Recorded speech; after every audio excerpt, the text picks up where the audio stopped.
ಕಬ್ಬಿನ ಕಿಚ್ಚಿಗೆ ಭುಗಿಲೆದ್ದ ರಾಜ್ಯ.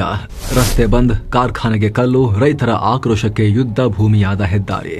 ಏನಿದು ಸಕ್ಕರೆ ಪಾಲಿಟಿಕ್ಸ್? ಸ್ನೇಹಿತರೆ, ಉತ್ತರ ಕರ್ನಾಟಕ ಮತ್ತೆ ರೈತರ ಆಕ್ರೋಶಕ್ಕೆ ಸಿಕ್ಕು ಅಗ್ನಿಕುಂಡವಾಗಿದೆ. ಕಬ್ಬಿಗೆ ನಿಗದಿಯಾದ ಬೆಲೆ ಕೊಡ್ತಾ ಇಲ್ಲ, ಕಬ್ಬು ತಗೊಂಡ ಕಾರ್ಖಾನೆಗಳು ಸರಿಯಾದ ಬಿಲ್ ಕೊಡ್ತಾ ಇಲ್ಲ ಅಂತ ಅನ್ನದಾತರು ರುಚಿಗೆದ್ದಿದ್ದಾರೆ. ಕಳೆದ 5-6 ದಿನಗಳಿಂದ ಬೃಹತ್ ಪ್ರತಿಭಟನೆ ಮಾಡಿಸಿದ್ದಾರೆ.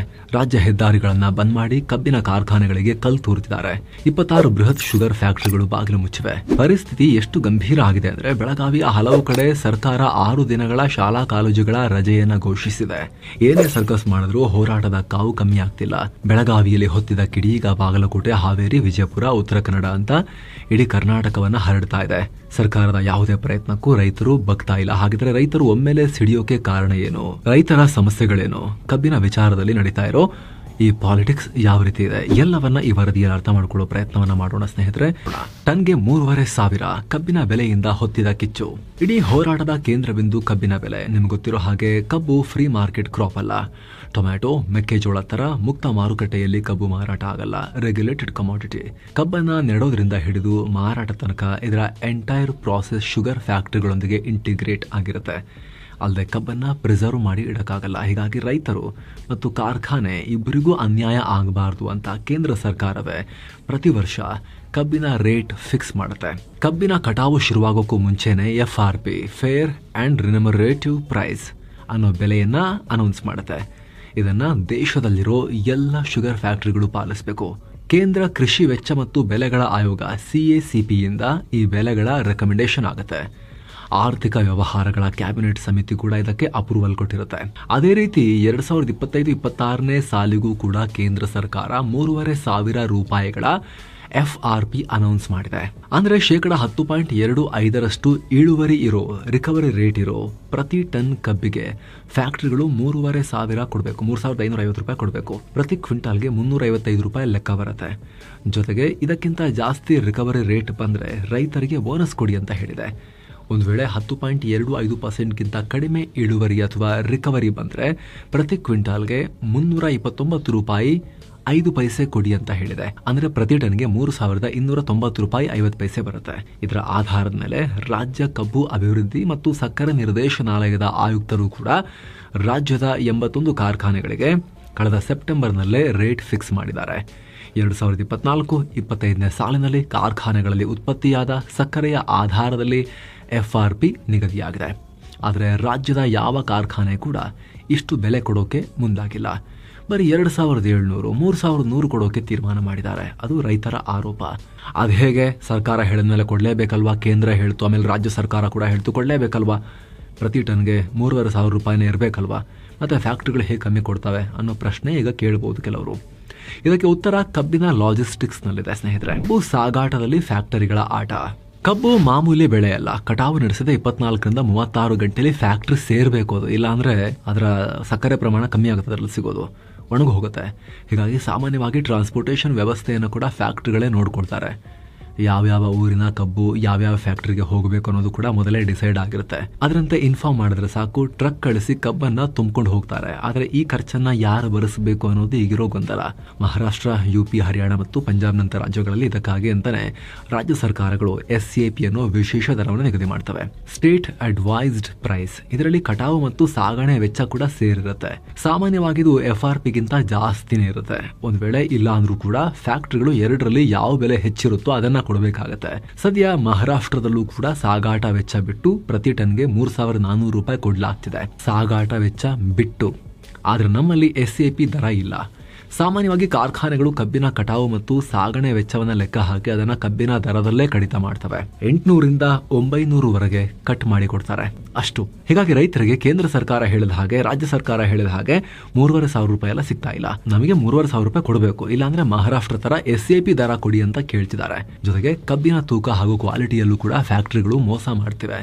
ಅದನ್ನ ಕೂಡ ಸರಿಪಡಿಸಬೇಕು ಅಂತ ಒತ್ತಾಯ ಮಾಡ್ತಿದ್ದಾರೆ. ಕಬ್ಬಿನ ಕಿಚ್ಚು.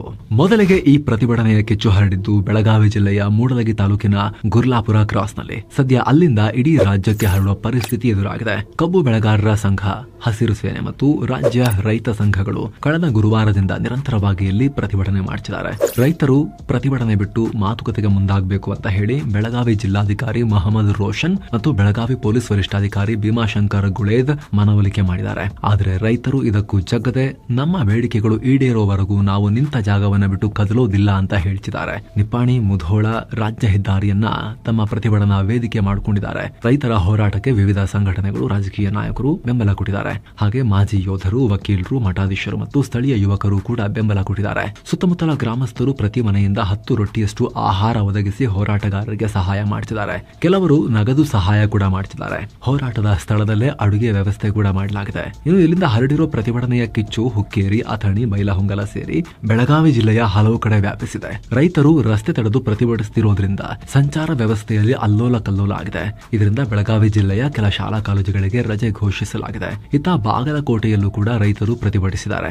ಜಿಲ್ಲೆಯ ಜಮಖಂಡಿ ತಾಲೂಕಿನ ಸಿದ್ದಾಪುರ ಗ್ರಾಮದ ಬಳಿ ಇರೋ ಶ್ರೀ ಪ್ರಭುಲಿಂಗೇಶ್ವರ ಸಕ್ಕರೆ ಕಾರ್ಖಾನೆ ಆವರಣದಲ್ಲಿ ರೈತ ಹೋರಾಟ ನಡೆದಿದೆ. ಈ ವೇಳೆ ವಿಕೋಪಕ್ಕೆ ಹೋಗಿ ಕಲ್ಲು ತೂರಾಟ ಕೂಡ ಆಗಿದೆ. ಹಲವು ವಾಹನಗಳ ಗಾಜು ಪುಡಿ ಪುಡಿಯಾಗಿದೆ. ಇತ್ತ ಉತ್ತರ ಕನ್ನಡ, ಹಾವೇರಿಯಲ್ಲೂ ಕೂಡ ರೈತರ ಪ್ರತಿಭಟನೆಗಳು ಜೋರಾಗಿ ನಡೆದಿವೆ. ಸರ್ಕಾರ ಏನ್ ಹೇಳುತ್ತೆ? ಕಬ್ಬು ಬೆಳೆಗಾರರ ಸಮಸ್ಯೆಗಳ ಬಗ್ಗೆ ಸಕ್ಕರೆ ಸಚಿವ ಶಿವಾನಂದ ಪಾಟೀಲ್ ಮಾತನಾಡಿದ್ದಾರೆ. ಬೆಳಗಾವಿ ಜಿಲ್ಲಾಧಿಕಾರಿಗಳು ಈಗ ಆಲ್ರೆಡಿ ರೈತರೊಂದಿಗೆ ಮಾತನಾಡಿದ್ದಾರೆ. ಕಬ್ಬಿಗೆ FRP ನಿಗದಿ ಮಾಡೋದು ಕೇಂದ್ರ ಸರ್ಕಾರದ ಕೆಲಸ, ಅದು ನಮ್ಮ ಕೆಲಸ ಅಲ್ಲ. ಆದರೂ ಕೂಡ ಯಾವ ಕಾರ್ಖಾನೆಯಲ್ಲಿ ರಿಕವರಿ ಹೆಚ್ಚಿದೆ ಅಲ್ಲಿ ರೈತರಿಗೆ ಹೆಚ್ಚಿಗೆ ಕೊಡಿಸೋಕೆ ಪ್ರಯತ್ನ ಮಾಡಿದ್ದೇವೆ. 3,200 ರೂಪಾಯಿ ದರ ಕೊಡೋಕೆ ಒಪ್ಕೊಂಡಿದ್ದಾರೆ ಅಂತ ಹೇಳಿದ್ದಾರೆ.